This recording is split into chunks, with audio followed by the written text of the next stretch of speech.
Garuda Express, an international courier service.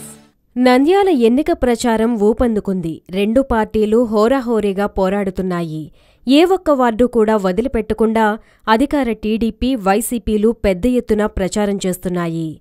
గెలుపోటములు ఎలా ఉన్నా ఏమాత్రం ఛాన్స్ దొరికినా రెండు పార్టీలు విమర్శల దాడితో ఒకరిపై ఒకరు పోటీ పడుతున్నాయి. రెండు పార్టీల నేతలు, కార్యకర్తలు డేగ కళ్లతో ఒకరిపై ఒకరు నిఘా పెట్టుకుంటున్నారు. అయితే ఇప్పుడు ఓ దృశ్యం వైసీపీకి బాగా ప్రచారాస్త్రంగా దొరికింది. ఆ ఫోటోను వైసీపీ నేతలు విపరీతంగా వాడేసుకుంటున్నారు.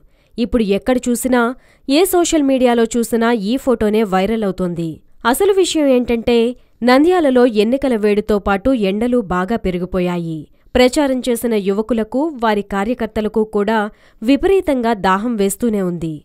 టీడీపీకి ప్రచారం చేయడానికి ఓ మహిళా బృందం నంద్యాలకు వచ్చింది.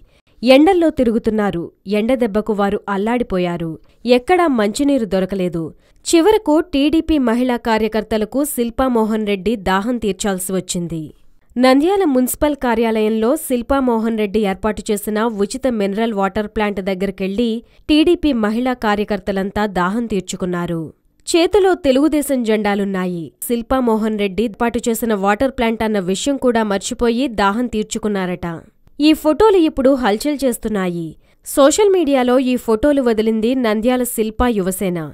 తాగునీటికి శిల్పా ఏం చేశారన్న దానికి ఈ ఫోటోలే నిదర్శనమంటున్నారు వైసీపీ నేతలు. మొత్తానికి తెలియకుండా జరిగిన ఈ పనికి టీడీపీ తలపట్టుకుంటోంది. తమ పరువు తీశారని స్థానిక తెలుగు తమ్ముళ్లు వాపోతున్నారట.